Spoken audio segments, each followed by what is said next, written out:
Hello students, मैं नीरज शर्मा एक बार फिर से आपका अपने यूट्यूब चैनल में स्वागत करता हूं। हम पढ़ रहे थे class 10th lesson number 10th light, refraction and reflection.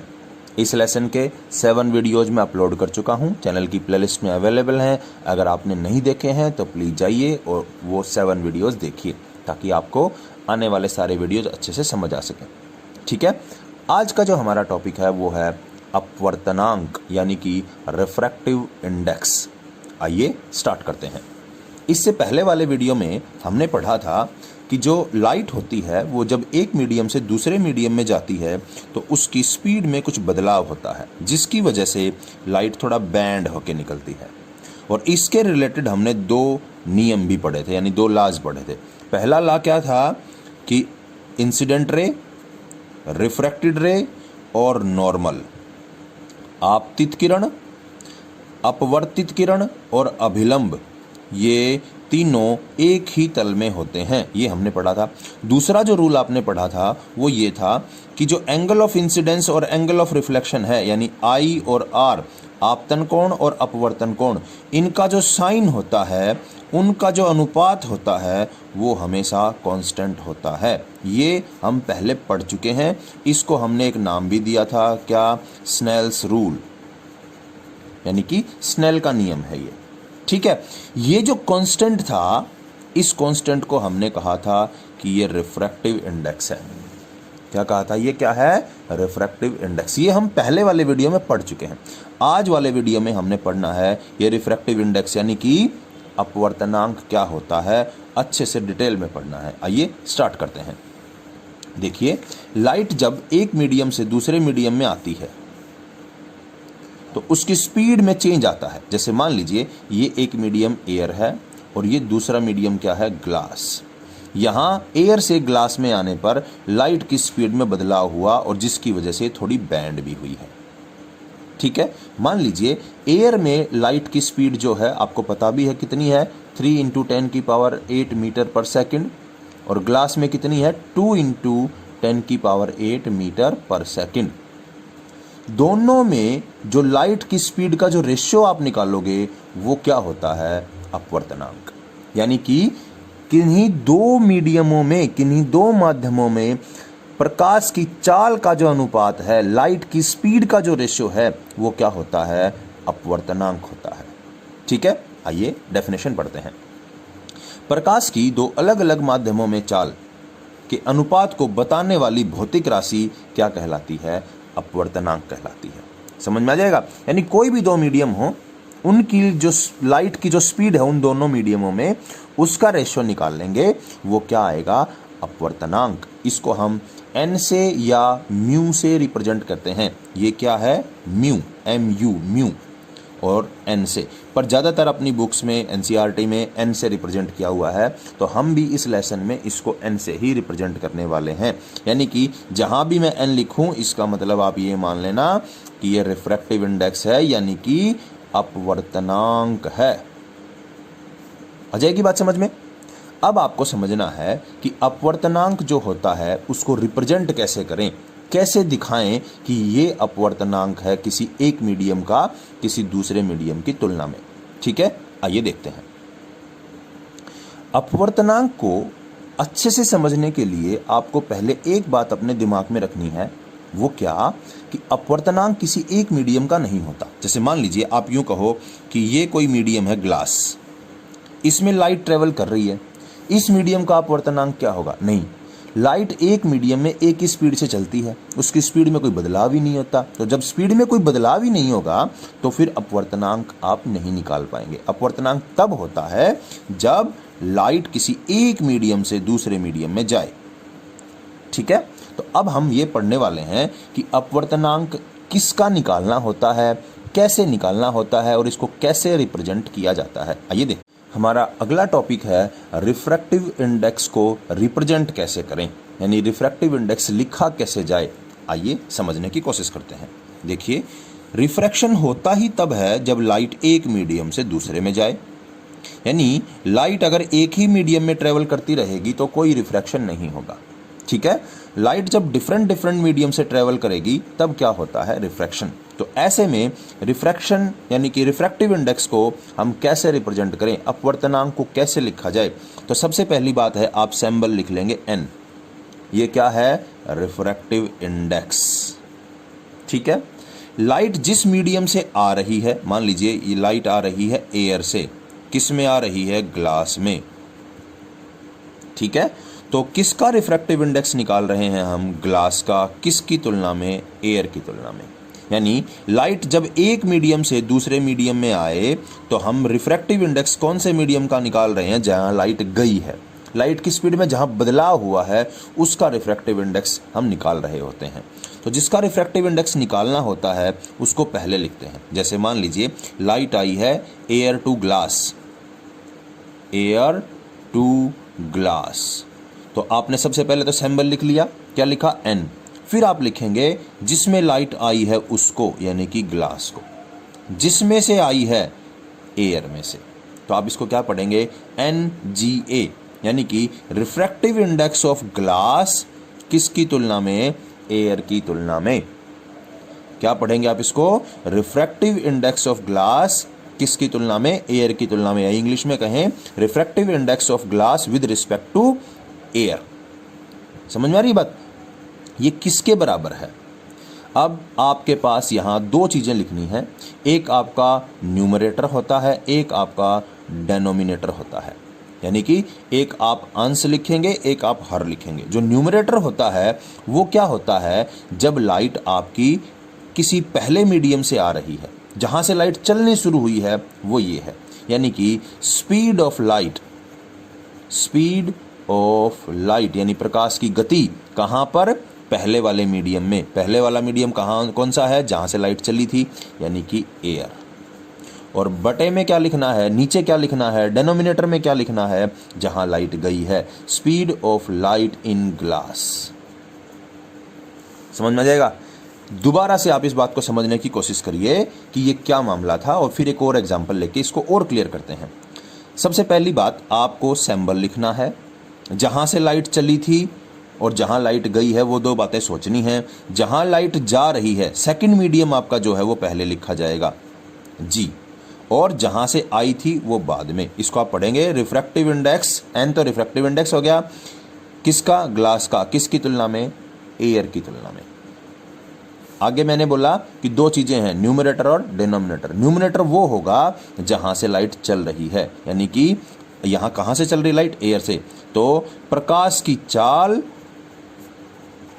कहां पर, एयर में यानी वायु में। और दूसरा कहां लिखोगे, प्रकाश की चाल किसमें, कांच में। आगे बात समझ में। अब देखिए प्रकाश की चाल एयर में कितनी होती है, 3 × 10⁸ मीटर पर सेकंड, और ग्लास में आपको बताया हुआ है 2 × 10⁸ मीटर पर सेकंड। यूनिट से यूनिट कैंसिल होगी, 10 पावर से पावर कैंसिल हो जाएंगी, आपके पास 3/2 बचा। 3/2 का मतलब है 1.5। 1.5 क्या है यहां पर, रिफ्रैक्टिव इंडेक्स, किसका, ग्लास का, किसकी तुलना में, एयर की तुलना में। आगे बात समझ में। रिफ्रैक्टिव इंडेक्स हमेशा क्या होता है, तुलना में होता है। किसी एक मीडियम का रिफ्रैक्टिव इंडेक्स नहीं हो सकता, क्योंकि एक मीडियम में रिफ्रैक्शन ही नहीं होगा, रिफ्रैक्टिव इंडेक्स तो कहां से आएगा। आ जाएगी बात समझ में। तो आपको यह समझना है कि ये 1.5 रिफ्रैक्टिव इंडेक्स आया है ग्लास का, किसकी तुलना में, एयर की तुलना में। हमेशा ग्लास का रिफ्रैक्टिव इंडेक्स 1.5 नहीं रहना, ये तब तक 1.5 है जब तक आपकी लाइट कहां से आ रही है, एयर टू ग्लास। और आपकी बुक में जितने भी वैल्यूज दे रखी हैं वो सारी की सारी एयर की तुलना में है। यानी जब लाइट एयर से उनमें जाए, आपकी बुक में एक टेबल दे रखी है जहां बहुत सारी वैल्यूज दे रखी हैं रिफ्रैक्टिव इंडेक्स की, ठीक है, वो सारी की सारी वैल्यूज कौन सी वैल्यूज हैं, एयर टू ग्लास। आ जाएगा समझ में कि रिफ्रैक्टिव इंडेक्स कैसे रिप्रेजेंट किया जाता है और कैसे निकाला जाता है। आइए एक और एग्जांपल लेते हैं जिससे हमारी बात और क्लियर हो जाए कि रिफ्रैक्टिव इंडेक्स को कैसे रिप्रेजेंट किया जाता है। आइए देखते हैं। हमारे पास दो मीडियम हैं, एक मीडियम 1 लिख दिया और दूसरे को मीडियम 2 लिख दिया। लाइट मीडियम 1 से 2 में आ रही है, ठीक है, तो इसका रिफ्रैक्टिव इंडेक्स आप कैसे लिखेंगे। वीडियो को पॉज कीजिए और खुद लिख के देखिए, क्या आपको समझ आया?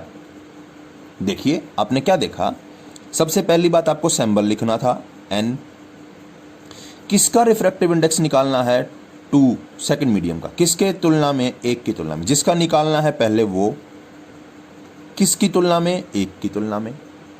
आप इसको क्या पढ़ेंगे, refractive index of 2 with respect to 1, या 2 का रिफ्रैक्टिव इंडेक्स अपवर्तनांक 1 की तुलना में। इसको 21 नहीं पढ़ना है, ये 2 और 1 है, विद रिस्पेक्ट टू है। और अब आपको क्या लिखना है, आगे कैसे लिखोगे, यहां पर आपको बताया था कि चाल आएगी, स्पीड ऑफ लाइट आएगी, ऊपर किसकी आएगी नीचे किसकी आएगी, वो आपको बताया गया था। ऊपर उसकी आएगी जहां से लाइट चली है, तो लाइट कहां से चली है, मीडियम 1 से, तो क्या लिख दूं, स्पीड ऑफ लाइट यानी प्रकाश की चाल किसमें, मीडियम 1 में, upon speed of light into 2, कहां से, जहां से लाइट सेकंड मीडियम में, स्पीड ऑफ लाइट क्या है वो। अगर आपको ऐसे लिख दिया जाए n12, तो बताइए यहां क्या लिखूं मैं। इसका मतलब क्या है कि refractive index of 1 with respect to 2, यानी अब आपकी लाइट कहां से चल रही है, 1 से चल रही है और 2 में जा रही है, यानी कि यहां से और ऊपर की तरफ जाए, मान लीजिए लाइट इस तरह से। तो अब आपको क्या देखना है, ये जो अगली वैल्यू है ये यहां पर पहले वाली होने वाली है, यानी कि speed of light in medium second upon 1, समझ जाएंगे। न्यूमरेटर जो होगा वो वैल्यू होगी जहां से लाइट चली है, डेनोमिनेटर वो वैल्यू होगी जहां लाइट जा रही है। बिल्कुल क्लियर हो जाना चाहिए। इस बारे में कोई डाउट है तो आप कमेंट करके पूछ सकते हैं कि सर ये कैसे आएगा, रिप्रेजेंटेशन समझ आ जाना चाहिए। आइए आगे पढ़ते हैं कि रिफ्रैक्टिव इंडेक्स कितने तरीके का होता है, आइए देखते हैं। हमारा अगला टॉपिक है टाइप ऑफ रिफ्रैक्टिव इंडेक्स, यानी रिफ्रैक्टिव इंडेक्स कितने तरीके का होता है, आइए पढ़ते हैं। ये मेनली 2 तरीके का होता है, एक एब्सोल्यूट रिफ्रैक्टिव इंडेक्स और एक रिलेटिव रिफ्रैक्टिव इंडेक्स। एब्सोल्यूट को हिंदी में कहते हैं निरपेक्ष अपवर्तनांक और ये होता है सापेक्ष अपवर्तनांक। आइए पढ़ते हैं एब्सोल्यूट रिफ्रैक्टिव इंडेक्स क्या होता है। जब प्रकाश वायु या निर्वात से, तो पहले तो ये फर्क समझिए वायु और निर्वात में क्या फर्क है। निर्वात एक ऐसी जगह होती है जहां कोई मैटर नहीं होता, कोई पदार्थ नहीं होता, उसको निर्वात कहते हैं। और एयर जो होती है उसमें बहुत सारे पार्टिकल्स होते हैं, पर आपको ये ध्यान रखना है कि स्पीड ऑफ लाइट जो होती है वो निर्वात में और वायु में लगभग समान होती है, ठीक है। यानी एयर का और इसका निर्वात का रिफ्रैक्टिव इंडेक्स जो है वो लगभग समान होता है, उनमें बहुत कम डिफरेंस होता है, इसलिए हम उसको दोनों को बराबर मान के चलते हैं।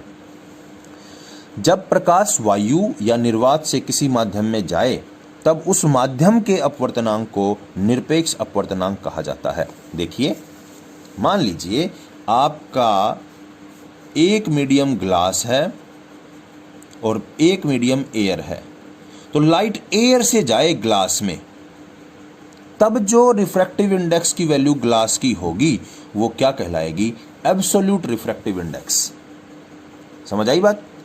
यानी कि जैसे आपने रिप्रेजेंट किया था ऐसे, ये रिफ्रैक्टिव इंडेक्स ग्लास की किसकी तुलना में, एयर की तुलना में, तो यहां जो वैल्यू आएगी रिफ्रैक्टिव इंडेक्स की उसको क्या कहेंगे, एब्सोल्यूट रिफ्रैक्टिव इंडेक्स, निरपेक्ष अपवर्तनांक या केवल अपवर्तनांक भी आप इसको कह सकते हो। यानी जहां से लाइट आ रही है वो फिक्स है, वो एयर है। जैसे मान लीजिए एयर से लाइट वाटर में जा रही होती, एयर से वाटर में, तो आप इसको कैसे रिप्रेजेंट करते हैं, रिफ्रैक्टिव इंडेक्स जिसका बता रहे हो वो पहले वाटर का, किसके कंपैरिजन में, एयर के कंपैरिजन में, तो ऐसे आप इसको रिप्रेजेंट करते। तो ये वाटर का कौन सा रिफ्रैक्टिव इंडेक्स है, एब्सोल्यूट, यानी हिंदी में इसे कहते हैं निरपेक्ष अपवर्तनांक। आ जाएगा समझ में। दूसरा क्या होता है, जब सापेक्ष अपवर्तनांक, जब लाइट जाए वाटर टू ग्लास, मान लीजिए आपके पास 2 मीडियम है, एक मीडियम वाटर है, दूसरा मीडियम ग्लास है और लाइट यहां से यहां आ रही है।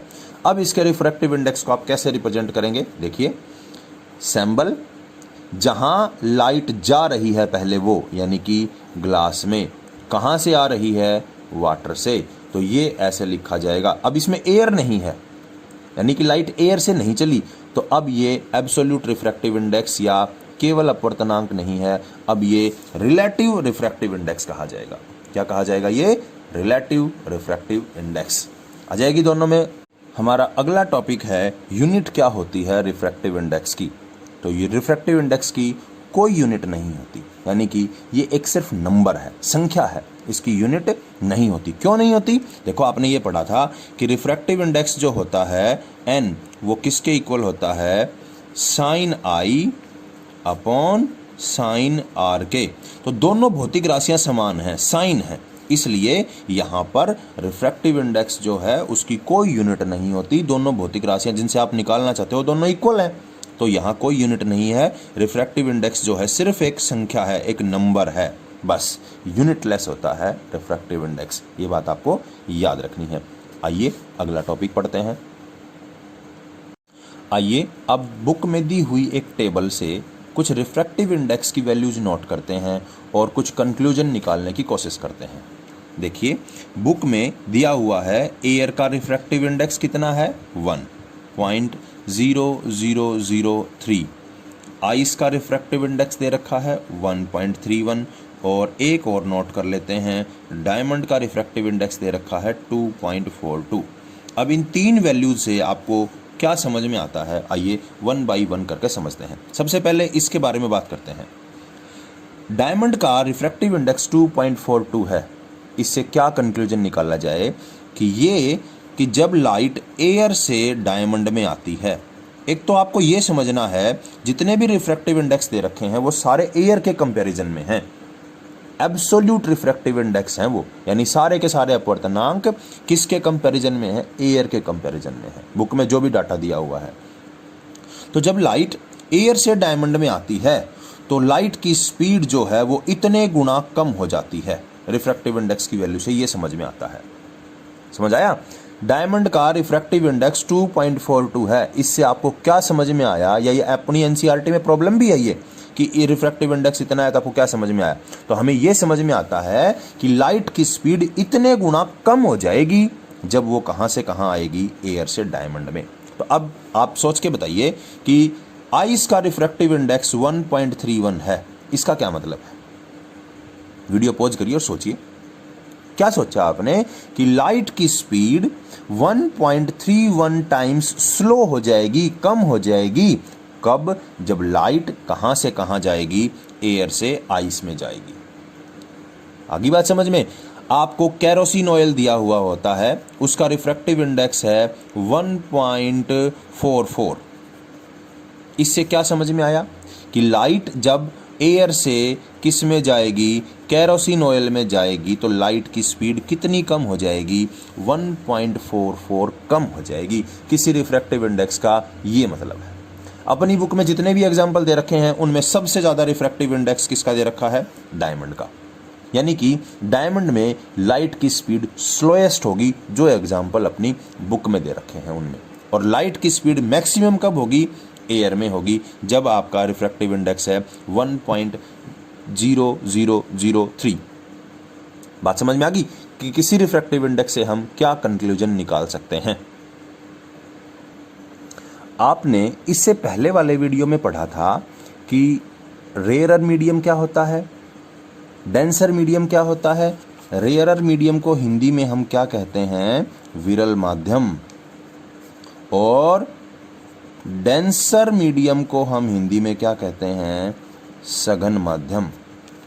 ये मैंने जब पहले वाले वीडियो में बताया तब ये कहा था कि ऐसा कोई माध्यम, ऐसा कोई मीडियम जो लाइट को जाने से रोके, जितना ज़्यादा रोकेगा वो उतना डेंसर होगा। लाइट को कम से कम परेशानी हो, लाइट आसानी से गुजर जाए, तो वो कैसा माध्यम होता है? विरल या रेयरर मीडियम। ये बताया था आपको। और एक तुलना भी करके बताई थी कि एयर में लाइट की स्पीड ज़्यादा होती है, तो एयर कैसा मीडियम है? विरल, रेयरर। और कांच में या पानी में लाइट को थोड़ी डिफिकल्टी आती है जाने में, तो एयर, वाटर और ग्लास एयर के मुकाबले कैसे मीडियम है? सघन माध्यम है, डेंसर मीडियम है। अब इस परिभाषा को सुधारते हैं। वास्तव में कोई आपसे पूछे कि विरल माध्यम और सघन माध्यम क्या है, तो आप उसको अपवर्तनांक की परिभाषा में बताइए। जिन पदार्थों का अपवर्तनांक कम हो वे माध्यम क्या कहलाते हैं? विरल माध्यम कहलाते हैं। जिन माध्यमों का अपवर्तनांक कम हो वो क्या कहलाते हैं? Rarer medium.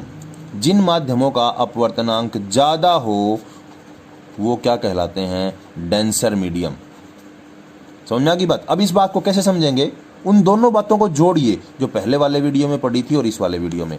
कोई हमसे कहे रेयरर मीडियम क्या है? जिसका रिफ्रैक्टिव इंडेक्स क्या हो? कम हो, यानी लाइट को जो कम बाधा करे, लाइट के लिए कम से कम बाधा पैदा करे, वो क्या होता है? सरल माध्यम, विरल माध्यम। जो लाइट के लिए ज़्यादा से ज़्यादा बाधा पैदा करेगा, कम से कम लाइट को जाने देगा, वो कैसा मीडियम है? Denser medium. तो रिफ्रैक्टिव इंडेक्स से अब तक हमने 3 बातें समझ ली, 3 कंक्लूजनों पे पहुंच गए हम। क्या क्या कंक्लूजन है हमारे? सबसे पहली बात क्या?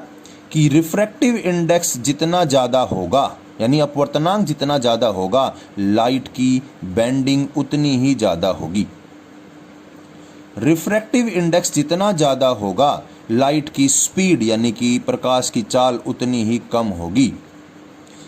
जितना रिफ्रैक्टिव इंडेक्स ज़्यादा होगा वो मीडियम उतना ही क्या होगा? डेंसर होगा। वैसे तो ये सारी बातें एक ही हैं, पर आप इनको अलग अलग पॉइंटों में समझेंगे तो ज़्यादा बेटर समझ पाएंगे। समझ में आ जाएगी बात?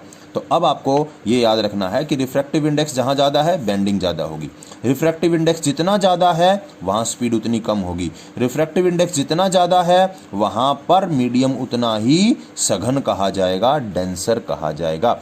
अब आइए कुछ प्रॉब्लमें करके देखते हैं एनसीईआरटी बेस्ड, जिनमें 4 प्रॉब्लमें दे रखी हैं। उन चारों प्रॉब्लमों को सोल्व करते हैं और रिफ्रैक्टिव इंडेक्स को यानी अपवर्तनांक को और अच्छे से समझने की कोशिश करते हैं। आइए पहली प्रॉब्लम देखते हैं। हमारा रिफ्रैक्टिव इंडेक्स पे पहला न्यूमेरिकल है। देखिए, प्रकाश वायु से 1.50 अपवर्तनांक की कांच की प्लेट में प्रवेश करता है। कांच में प्रकाश की चाल कितनी होगी यदि निर्वात में प्रकाश की चाल इतनी है? तो देखिए, आपको यहाँ 2 मीडियम दे रखे हैं, एक एयर है और एक क्या है? ग्लास है। और मैंने आपको जब वीडियो के शुरू में बताया कि रिफ्रैक्टिव इंडेक्स को कैसे रिप्रेजेंट करोगे, तो हम लिखते हैं कि रिफ्रैक्टिव इंडेक्स, ये निशान किसका है? रिफ्रैक्टिव इंडेक्स का। किसके तुलना में? एयर की तुलना में। किसका? ग्लास का। ऐसे लिखा जाएगा। किसके बराबर होता है? स्पीड ऑफ लाइट, प्रकाश की चाल। अब ऊपर यानी कि न्यूमरेटर में किसकी लिखी जाती है? जहां से लाइट चली है। कहां से चली है? एयर से। प्रकाश वायु से, देखो प्रश्न में साफ लिखा है वायु से चला है, तो यहां किसकी चाल आएगी? एयर। प्रकाश की चाल एयर में। और नीचे किसकी आएगी? प्रकाश की चाल ग्लास में। आपकी प्रॉब्लम सोल्व होगी। कैसे? ये वैल्यू तो अगले ने दे रखी है, कितनी है? 1.50, तो लिख दी मैंने 1.50। Speed of light in air यानी प्रकाश की वायु में चाल या प्रकाश की निर्वात में चाल, वो आपको दे रखी है, कितनी है? 3 × 10⁸ मीटर पर सेकंड। ये आपको निकालना है, यानी प्रकाश की चाल कांच में कितनी है।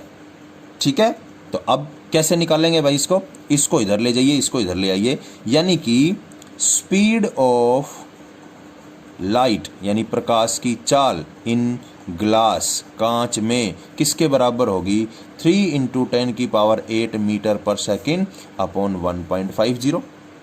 1.50 से 3 कैंसिल किया, क्या आ गया? 2। तो क्या आ गई स्पीड आपकी? 2 × 10⁸ मीटर पर सेकंड। ये तो आपको पहले से भी पता थी, बट हमने निकाल के भी देख लिया। ये आपकी एनसीईआरटी में न्यूमेरिकल दे रखा है, आप इसको सोल्व कर लेंगे। आइए अगली प्रॉब्लम पढ़ के देखते हैं। अधिकतम प्रकाशीय घनत्व किसका है? बुक में एक टेबल दे रखी है, वो उसमें उस टेबल से पूछा हुआ है कि अधिकतम प्रकाशीय घनत्व किसका है। तो किसका है? डायमंड का है। वैल्यू कितनी है? 2.42। याद रख लोगे। न्यूनतम प्रकाशीय घनत्व किस माध्यम का है? तो वो किसका है? वायु का है, यानी कि एयर का। कितना है? 1.0003। आ जाएगी बात समझ में? आइए अगली प्रॉब्लम पढ़ते हैं। हमारी अगली प्रॉब्लम है, आपको केरोसिन, तारपीन का तेल तथा जल दिए गए हैं। क्या क्या है हमारे पास? केरोसिन ऑयल, तारपीन ऑयल और जल यानी कि वाटर, 3 चीजें दे रखी हैं। टेबल में तीनों के रिफ्रैक्टिव इंडेक्स यानी अपवर्तनांक दे रखे हैं। तो मैंने आपको वाटर का रिफ्रैक्टिव इंडेक्स बताया था, कितना होता है 1.33, याद रख लेना। जो तारपीन ऑयल होता है उसका रिफ्रैक्टिव इंडेक्स होता है 1.47, याद कर लेना। और तीसरा दे रखा है किसका, केरोसिन ऑयल का, ये होता है 1.44। ये 3 वैल्यूज आपको दे रखी हैं। बताइए प्रकाश किस में सबसे अधिक तेजी से चलेगा। तो मैंने अभी जो आपको थोड़ी देर पहले बताया, एक कंक्लूजन बताया था कि रिफ्रैक्टिव इंडेक्स से क्या समझ में आता है, जिसका रिफ्रैक्टिव इंडेक्स ज्यादा होगा, जिसका रिफ्रैक्टिव इंडेक्स क्या हो, यानी अपवर्तनांक ज्यादा होगा, प्रकाश की चाल जो है वो, प्रकाश की चाल उतनी ही कम होगी। ये हमारा कंक्लूजन था। रिफ्रैक्टिव इंडेक्स ज्यादा, प्रकाश उतना ही स्लो चलेगा, कम चलेगा। अगली बात समझ में। तो यहां पर 3 वैल्यू दे रखी हैं। किसका रिफ्रैक्टिव इंडेक्स सबसे ज्यादा है, इसका, तो प्रकाश की चाल सबसे कम इसमें होगी। अगली बात समझ में। किसका रिफ्रैक्टिव इंडेक्स सबसे कम है, इसका, तो प्रकाश की चाल इन तीनों में सबसे ज्यादा इसमें होगी। बीच में ये अपने आप बच गया। आपका आंसर आ जाएगा कि सबसे तेज कहां चलेगा, ये पूछ रखा है, तो आपको बताना है वाटर में चलेगा। सबसे स्लो कहां चलेगा, तारपीन ऑयल में चलेगा। बीच में अपने आप केरोसिन बच जाएगा। आइए अगली प्रॉब्लम पढ़ते हैं।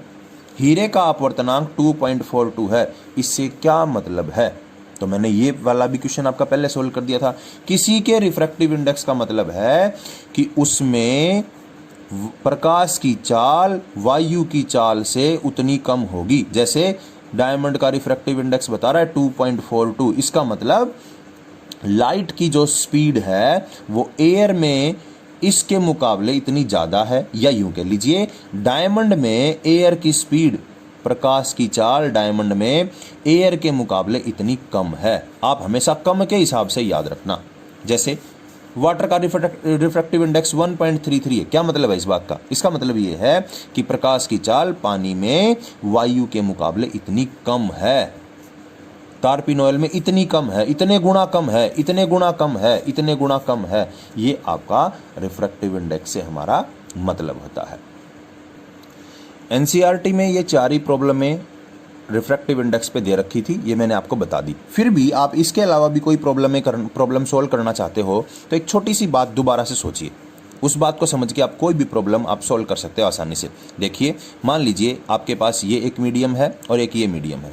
ये मीडियम एयर है और ये मीडियम आपका ग्लास या कोई भी अन्य मीडियम है, ठीक है। या यूं कर लीजिए, इसको मीडियम 1 मान लेते हैं और इसको मीडियम 2 मान लेते हैं। एयर और ग्लास को भूल जाइए। यहां पर जो स्पीड है लाइट की वो v1 है और यहां पर स्पीड ऑफ लाइट क्या है, v2 है। ये 2 बातें याद रख लो। मीडियम 1 में स्पीड v1 है, मीडियम 2 में स्पीड v2 है। अब आपको रिफ्रैक्टिव इंडेक्स निकालना पड़ जाए तो कैसे निकालोगे, देखिए ऐसे लिखेंगे। किसका निकालना है, 2 का, किसके कंपैरिजन में, 1 के कंपैरिजन में। तो कैसे लिखेंगे, आपको वेलोसिटी लिखनी है, यानी कि स्पीड लिखनी है। दोनों लिख ली। अब ऊपर किसकी और नीचे किसकी, ये बिल्कुल ध्यान से करना है। जो आपका न्यूमरेटर है उसमें स्पीड उसकी लिखिए जहां से लाइट चल रही है, 1 से चल रही है। कहां जा रही है, 2 में जा रही है। ये फार्मूला यूज करके आप तीन वैल्यू में से कोई भी 2 वैल्यू आपको देके 1 निकलवा सकता है। सारे के सारे न्यूमेरिकल इसी तरीके के हैं। तो आपको किसी 2 की स्पीड देकर ये निकलवा ले, या ये 2 वैल्यू देकर ये निकलवा ले, या ये 2 देकर ये निकलवा ले, आप आराम से निकाल सकते हैं। तो इस वीडियो में रिफ्रैक्टिव इंडेक्स के मामले में सिर्फ इतना ही। आपको वीडियो कैसा लगा प्लीज़ कमेंट करके ज़रूर बताएं। सारी की सारी प्रॉब्लम्स आप अपनी कॉपी में नोट कर लें। इसके अलावा कोई सजेशन या कोई और आपके दिमाग में सुझाव अच्छा है आप बता सकते हैं। प्लीज़ चैनल को सब्सक्राइब कीजिए, लाइक कीजिए, शेयर कीजिए। देखने के लिए धन्यवाद। Thank you.